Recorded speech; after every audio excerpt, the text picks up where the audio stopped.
See, I love Beatles.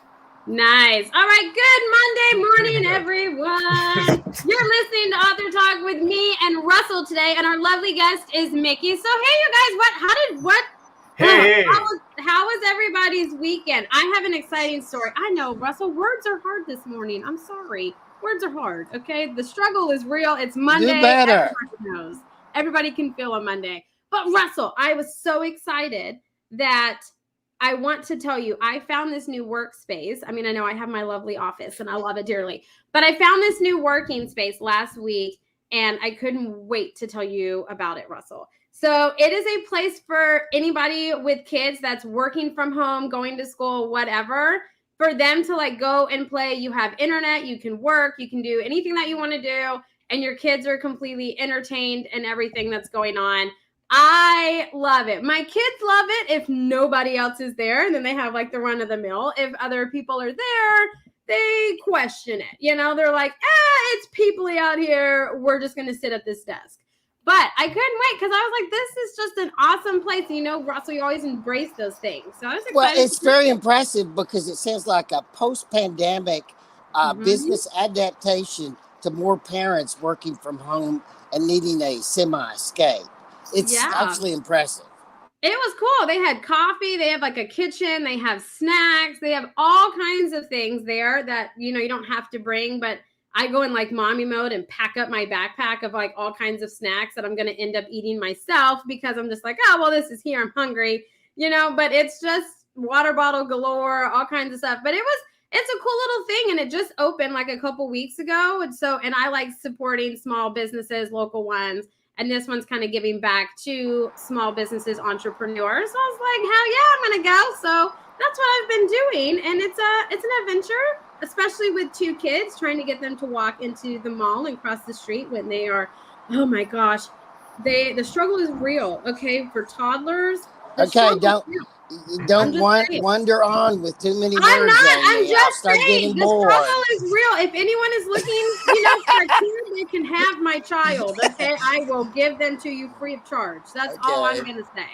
I'm just throwing it out there. But Russell, what did you do this weekend? So I flew to Houston for the weekend to see family, and I spent an afternoon with a lawyer friend of mine that joined a volunteer group and spent 10 days in Ukraine, in Kiev, in Kharkiv, in Dnipro, delivering medical supplies. And they met with the Assistant Defense Secretary in Kiev. And what an adventure they had. And I made him go through every moment. What they had for dinner that night, what they do the next morning. It was so exciting. I think I'm going to start supporting that group a little bit. My wife said I couldn't go, though. Well, you can support from a distance. Yeah.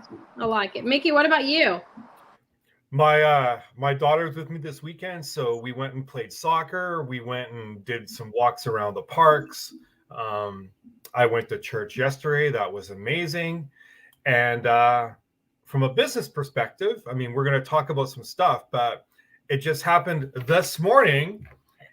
I signed USA Today bestseller DC Gomez. Yeah, she signed effectively this morning. So we now represent 7, not 6, but 7 USA Today bestsellers.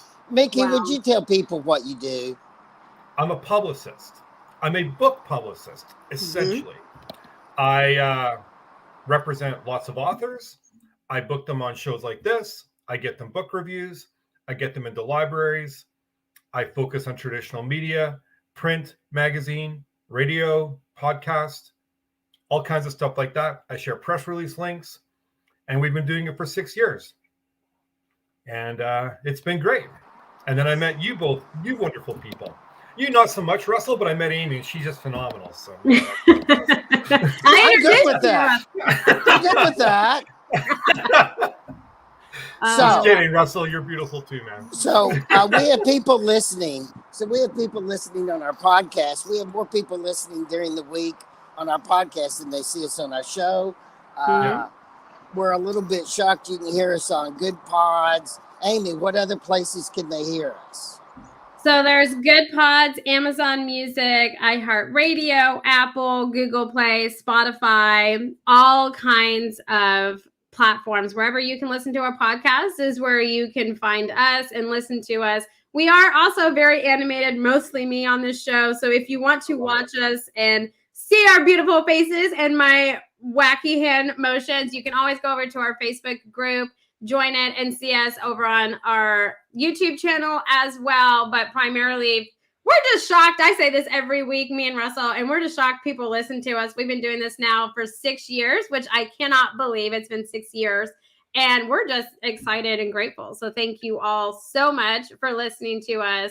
It has made Russell's just whole, I want to say, year or two, because this was his ultimate goal with this whole show and to get us on these platforms. So you have made Russell Little very Well, happy. I tried for years to tell you. You took it over and immediately you took care of it. Hey, Bob.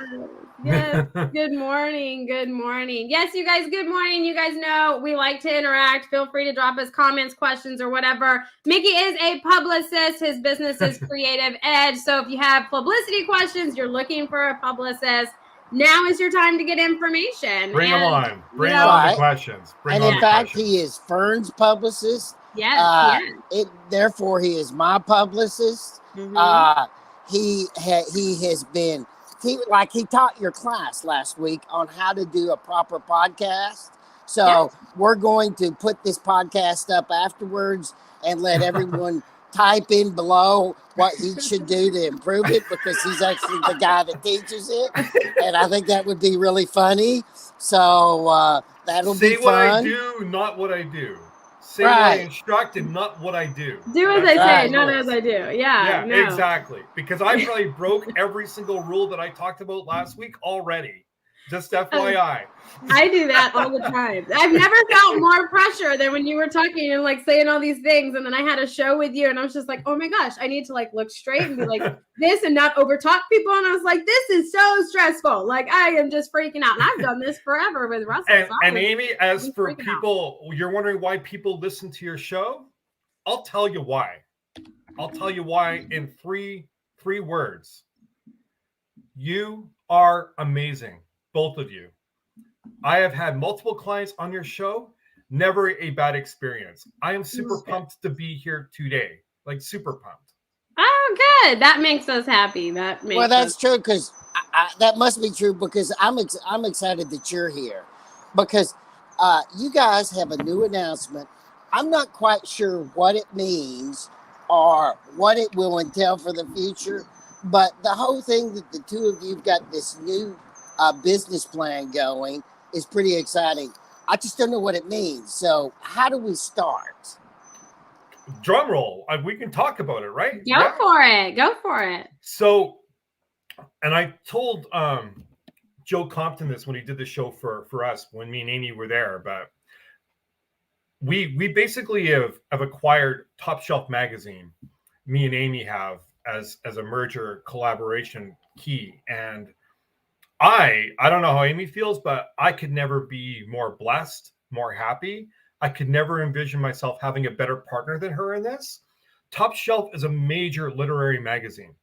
They've had cover stories with Steve Barry, Sandra Brown, Brad Thor, Brad Metzler, a couple of my clients, New York Times bestseller Tosca Lee, multiple science fiction award winner Robert J. Sawyer. They've been around for an extremely long time. They've got an amazing reputation, and thank you for bringing that up. And I am super excited to have this collaboration between Creative Edge and Amy of Abundantly Social, as we're going to formulate this magazine and just spread it out to the world, if that's what we want to do. I mean, we're going to do what we want to do from that aspect, but, and I said this in a Facebook post recently, skeptics can question. People who are on board are going to jump on board, and advocates are going to advocate. And we're going to make this a success. No question about it.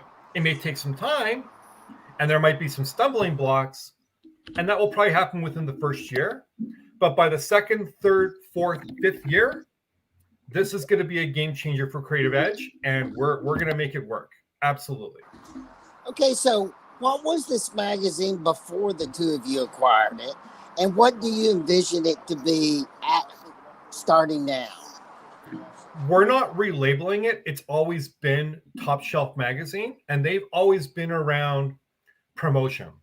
They've always promoted to library focuses, bookstore focuses, and really just having a wide range of guest posts, interviews, book reviews, and focuses on the community.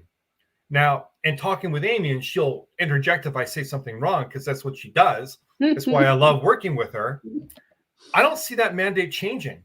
The only way I see it changing is we want to move it from a US level to an overall book community international level.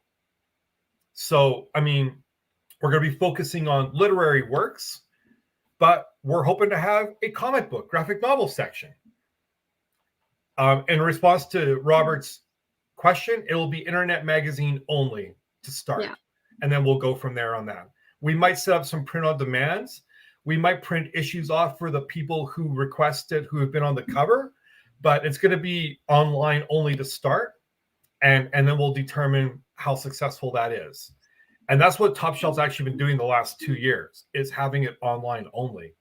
But the names that they've gotten and the accolades they've gotten, that's the part that appeals to me, because if we can get some traditionally big name people on the covers to drive the business and then bring some indies in with that as well, it's a win-win for the entire community. That's what I see.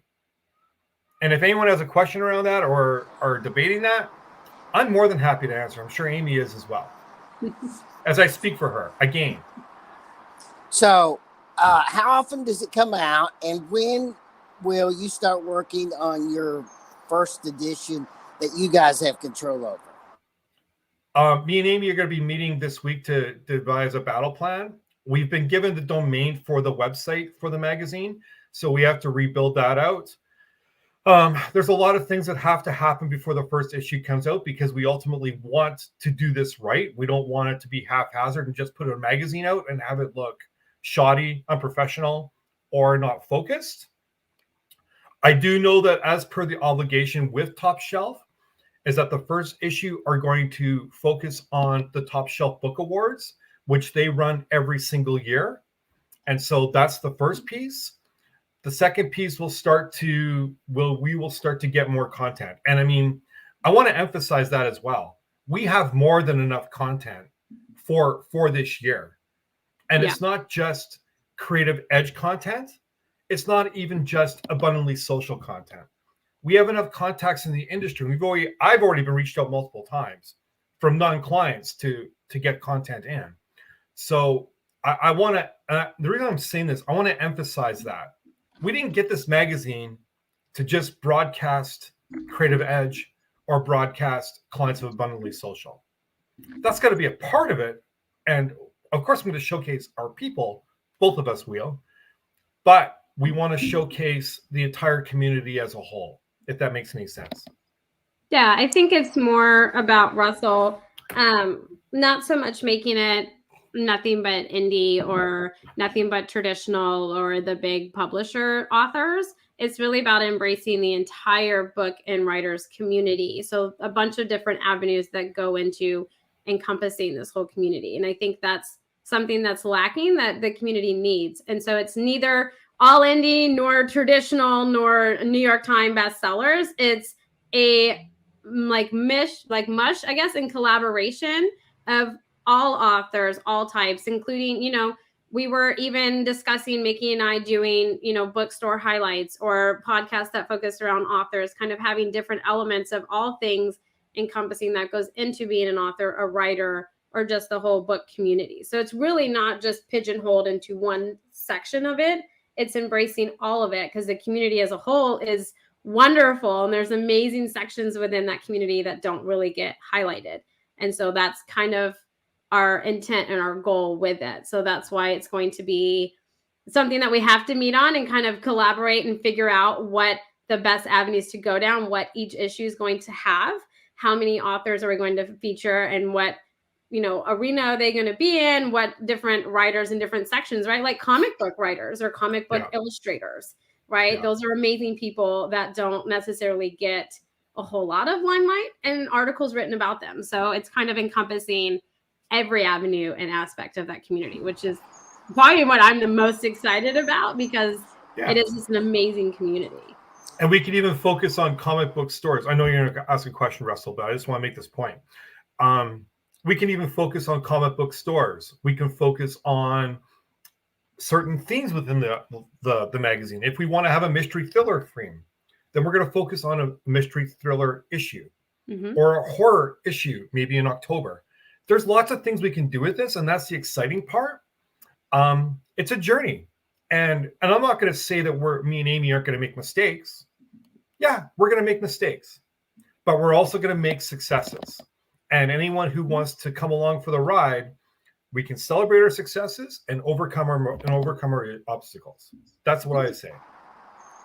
So what does the magazine, so the average listener to our podcast during the week, are there people that have a dream of writing, are working on their first book, it's their dream to be an author, or they're authors. Yeah.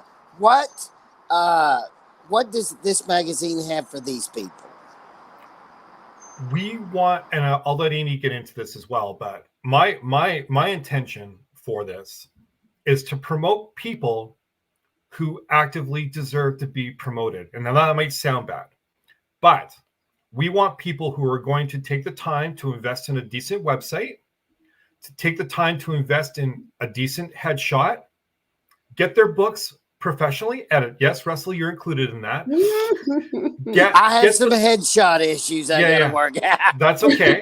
But take the time to get your book professionally edited, have vibrant covers, and be marketable.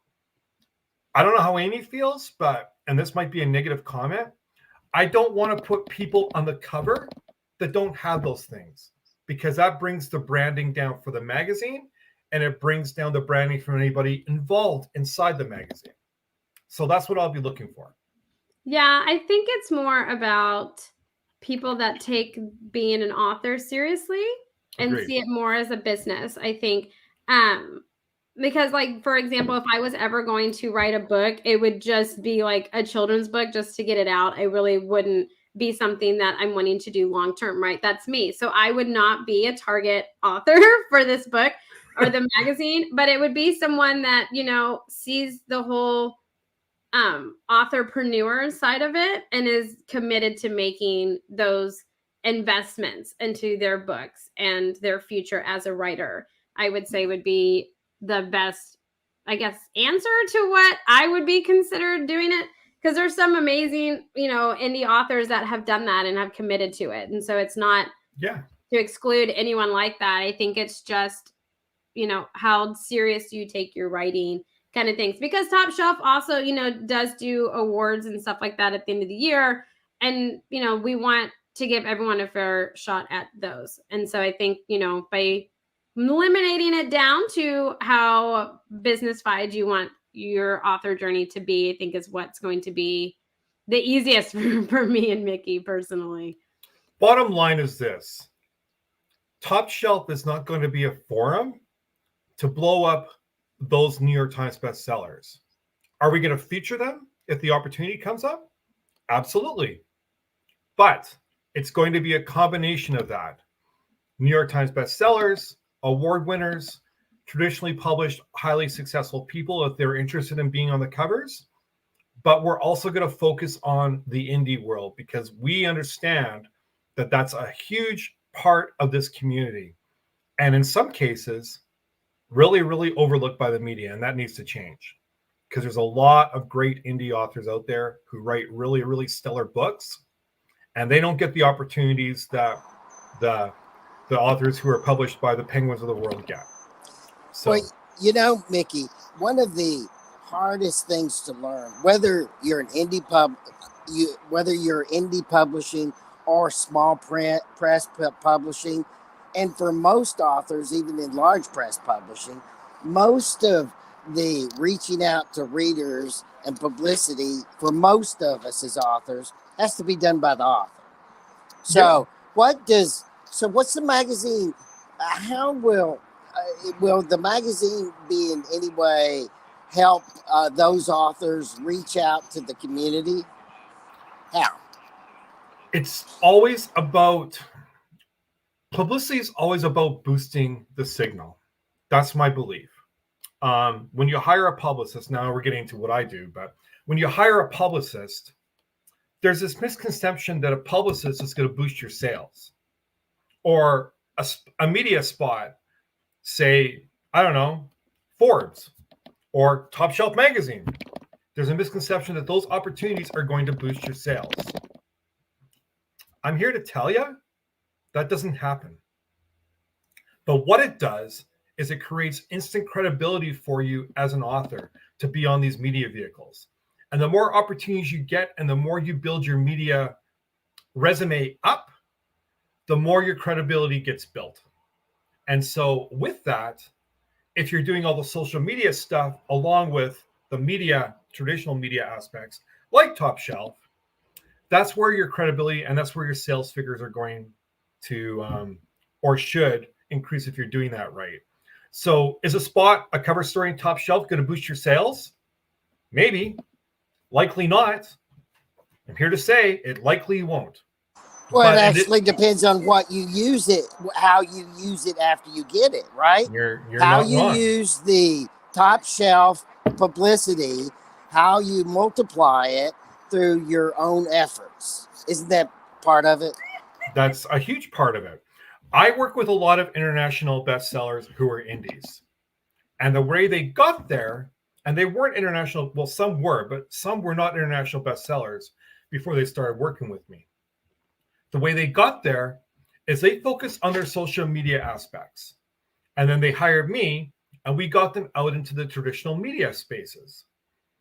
If they hadn't shared those spots, like on House of Mystery, which is syndicated by NBC Radio, or Curve Magazine, or Fox News, or CTV, if they had not shared those opportunities, the success point of them getting where they needed to be likely may not have happened. Because if no one sees the opportunities that you're doing, why do them? Really?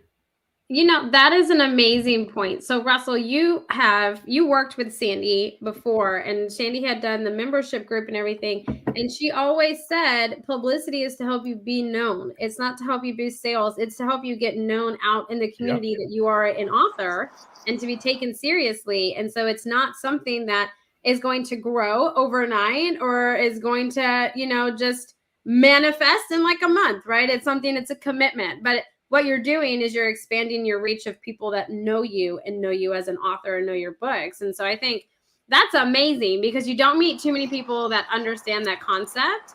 And it's hard for, sometimes for authors and stuff to understand that too, that it's a marathon. It's not a sprint. I wish we could all just sprint and be like J.K. Rowling's and be famous. Like that would be amazing.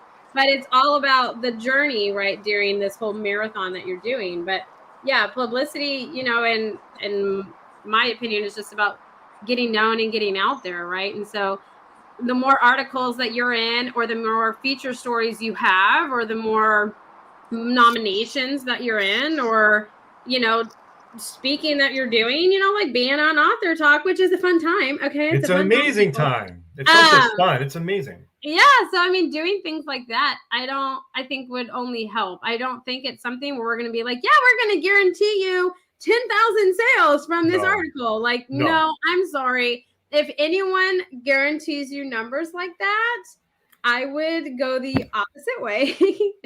Bye-bye. Yeah, that's just my opinion. But I think it's bye-bye. Yeah. And go ahead, Russell. Well, I've always been frankly shocked at the authors that come on Author Talk. They have a great interview. They have a great show. They have this great personality. And then they do nothing with the recording of the show afterwards. Yeah, it just shocks me. It's a mistake. Shocks me. What it is a mistake. What it is a mistake. And so here's a question for the listeners that dream of getting that first book out. Mickey, you're on the show. This is your first book. You're being interviewed. What are you going to do when this show is over? I'm going to thank you both, first and foremost, for being on the show. Secondly, I'm going to watch my episode again and critique myself to see how I performed on the big stage. And then thirdly, I am going to share that link everywhere. And one of the first places I'm going to put it on is my website, where I have a media page and all of my links are there. Because the more you build out your media resume, the more other media are going to look at that when they're contemplating covering you. And if you're an indie author and you have the opportunity for something mainstream like TV or radio, and that radio station is really considering looking at you, I kid you not, guys. And for the listeners out there, the first thing that radio station is going to do is they're going to go to your website and they're going to see what you've done or what you haven't done. And if you have nothing listed there, there's a really good chance that they're not going to want to bring you on for half an hour, because that's time and economy. They could be doing something else with someone who's willing to share their links. You know, Mickey, who's really good at that is Russell. I can never watch myself after these shows because I hate listening to myself. It's but important. Russell always goes back and rewatches them, and he's like, "All right, this was a great show." And we like, here's things we need to try different. He always critiques himself. He's like the person that does that. I don't. It's a thing for me. I can't rewatch it, so I trust Russell's judgment. If he says it's a good show, I'm like, if it reaches Russell's standards, it's a good show. You know. Yeah. So 2 points. 2 points, if I can, Russell. Yeah. No, as I'm taking over. You're good. Sorry, I interrupted you. Never do that, guys. Never interrupt the host. But I'm doing it right now. 2 points. Being someone like, I'm not going to use J.K. Rowling because her journey was actually very, very long. Yeah. But being someone like Andy Weir, who wrote The Martian, that is lightning in a bottle. That doesn't happen normally. So that's the first point. Second point, any author or anybody who wants an opportunity in top shelf, one of the parameters is going to be that they need to share that content. If they're not going to share the content, we don't want them. Yeah. Amy, yeah, agreed or no? Yeah, that's true. Yeah, coming from the social media person, share it. The more you share, the more visible it is for you and for other people. Russell. Well, I've always been puzzled why authors don't.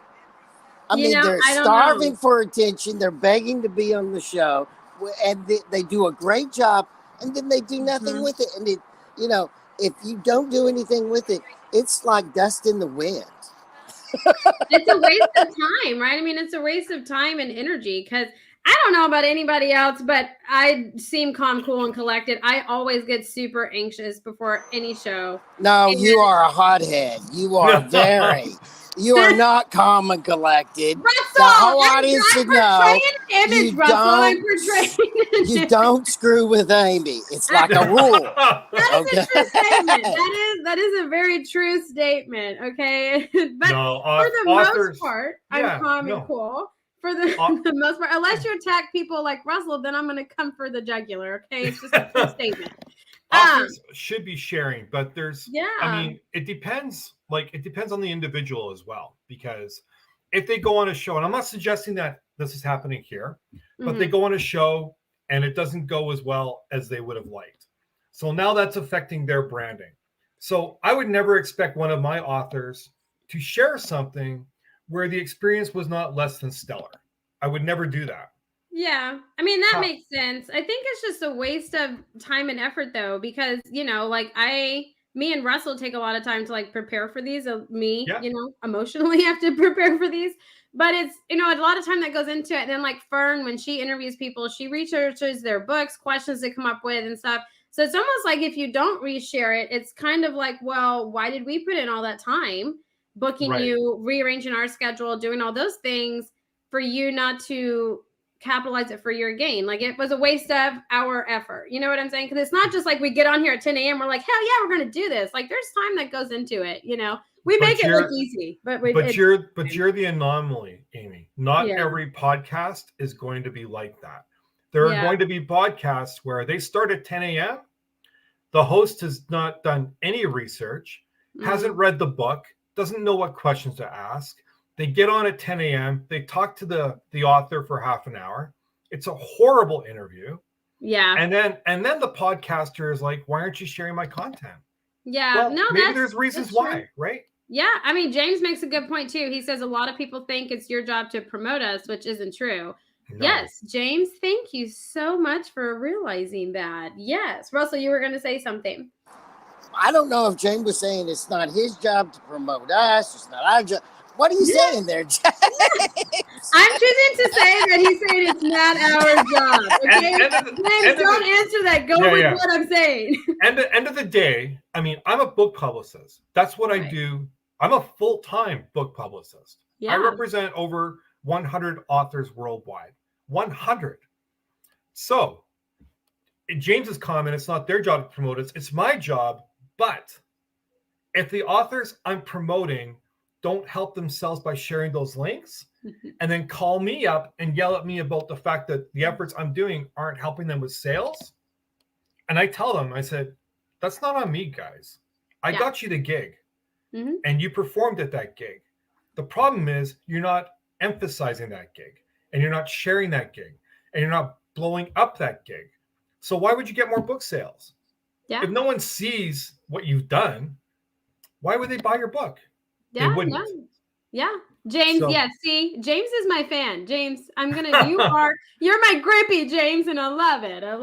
But I mean, it's true. You have to utilize and promote every opportunity that you have. I mean, there's limits, right? If it's not a good fit, like I've been on some where it's, I feel like I end up taking over the show. But I'm just an open book. No, really, Amy? No. Yeah. Well, I have actually been invited on some podcasts that because we're on this one, but they were on extremely controversial subjects involving my law practice or involving the legal community, and they just did not mesh with the kind of image that I want to sell books. So I've never promoted that. Amy, I don't even know if you know if I've been on some of the podcasts with some of our guests because it was a particular type. Because I let them promote it. Well, look at it this way. If an author gets a 1-star review from a major publication, are they going to share it? No. No, it's no different. Well, there is an exception to that. If the critical review is so funny, which I had one that was so funny, I've actually had to repeat it several times on the show. I got a 1-star once because she couldn't stand the language of one of my characters, and she went on and on about it. It was I remember that, Right, but in most cases, they're not going to share those reviews. Yeah. And if they have a bad experience on a podcast or a radio show or even a TV show, they're not going to share that. It's not within their branding to do that. Yeah, which I mean, I think that all makes sense. I mean, I would do the same thing. I'm just an open book where I'm just like, hey, check out this show that I was on. And if it's me half the time, just like killing the awkward silence, which I'm very good at because I don't like awkward silences, then I'm just like, whatever. I laugh at myself, but I will not go back and rewatch the show. Like I can tell how the show goes. And which I've always thought that was strange because it seems like the only way you can improve is by listening to each show and specifically mark what you are not correctly doing. 100%. But at least you have me because I'm glad to tell you what you're doing. I know. That's why I'm glad to tell you. I actually have a new list for Mickey that I'm going to email to his clients that he here we go now. I'm in trouble now. Oh my goodness, you're getting an email. Get an email. The one thing that you haven't told us yet is how do listeners get on the subscription list so they can follow this new magazine? We haven't decided on that yet because everything's going to be done through the website, which we're still in the process of tweaking. So stand by and we'll tell them on Author Talk as soon as you've made these decisions. Right? Yeah, as soon as the website's we can do up, it. We can make a segment out of it. Yeah, we absolutely. can. That'd be great. Yeah, I mean, there's some things we have to do. We have to get the me and Amy have some work to do. We might kill each other in the process. We'll see. Well, which one of us would come out victorious though if we killed I'm each not. other? I'm not betting on Mickey. I've I'll seen just Amy give up. mad. I'll just give up. Yeah. Russell has seen me mad. But no, I don't, Mickey. You're gonna have to go on training. It'll Mickey. be Amy. It'll be Amy. She'll win. Yeah. But we have to get the website up. We have to devise and decide on some directions. And the reason we wanted to talk about this now is to start building momentum for when everything does happen. And it's fun and exciting, Mickey. It is. This is fun. It's exciting. It's huge for me. For me, it's huge. I mean, and all we have to say is stand by, just listen to Author Talk, and when you're ready, we'll let them know how to get on the subscription list, right? Yeah, no, absolutely. It's one aspect of many things that myself and Amy are both doing. We've worked very well the last 6 months together on a number of different things. So this is to me, this is the Mecca as far as I'm concerned. So no, this is gonna be great. It's gonna be exciting, and like I have said many times, I am Mickey's biggest fan, and so I'm just honored. I'm honored and excited that I get to do this journey with him. And I'm glad that he wanted to come on and talk with me and Russell about it on Author Talk, because sometimes me and Russell can be in a mood and we go tit for tat. So I'm excited about it. Do you have any other questions for me, Russell, around what I do or anything else like that? Because I cut you off a few times. I'm sorry for that. So. I would like, would you tell us your webpage if people want to contact you? Yeah, www.creativeedgeservices.com. Say it again. I think you said it pretty quick. If someone's listening, www.creative-edge.services.com. Okay, let's try to do better in the future, Mickey. Okay, thank you for that, Russell. Thank you for that, Russell. I can't wait till we have our author clients discussion. It's going to be a fun situation. I may have to record that and blow it up. We'll have to see. Oh my gosh, that's hilarious. And by the way, Amy, before I ask you about what you're doing tonight, Mickey actually did the presentation on podcast last week, and it was so depressing to me because there were so many things that I need to work on to be good on podcasts. No, there is. I'm a big believer in continual work on myself because I have a lot of stuff to work on.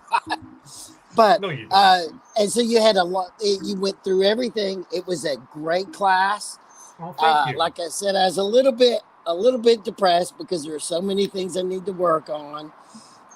What's your class on this week, Amy? So tonight, actually, we're talking about bloggers and reviewers and different avenues to go down, how you can be featured on them, how you can go about getting reviews, things like that. So instead of it being just one of us talking tonight, it is going to be a group conversation. And anyone that has any input or any advice that they have to give besides what me, Mickey, and Fern know is more than welcome to come and collaborate and talk with us tonight. So it's going to be more like a free conversation guided towards bloggers and reviewers. So this actually is going to close out our author branding series that we have, and then we're going to dive into audiobooks, and then the next thing you know is Memorial Day. Okay, so the year is going by. I will try to be quiet tonight, Amy. I promise. It's okay. You are more than welcome to talk, Mickey. I feel a little cynical about tonight because I don't think anybody else does. At least independent writers do approach reviews correctly. I've always thought when you're publishing a book, you should approach reviews understanding algorithms as a political campaign. There are certain amounts of reviews you have to get and that to meet certain algorithm requirements, and you have to organize it and it's like a political campaign. And I love the laugh I got out of you, Mickey. What does that tell? My only thing, and I'll probably talk about that tonight. I'm not going to divulge everything here, and this is going to be a negative statement, but I'm going to say it. Okay. Indie authors, in a lot of cases, don't understand the review process. And the reason I say that is every time I'm having a meeting with an indie author about potentially signing with me, I have to educate them on timelines and process about how to get reviews in major trade journals and things like that. So that's the one thing I'll probably bring to the table tonight, Amy. Yeah, you are more than welcome to because do it's that. super important. It's super important to understand that feedback. Oh, it is, yeah. And just, not just, I don't know, there's so much stigma around paid reviews, non-paid reviews, which way to go, if you should do both reviews, whatever. Oh. People are like, I don't want to pay for reviews, I just want organic ones. Well, there's benefits to both. Okay, there's benefits to both. So we'll talk about all that tonight. But I do have an exciting announcement. I briefly mentioned it to Russell this morning, and so I'm going to mention it to everyone that's listening, watching, whatever. I have been approached by CIO Today magazine, and they're actually going to be doing a cover story, and I will be on the cover of their magazine. So that will be out in July.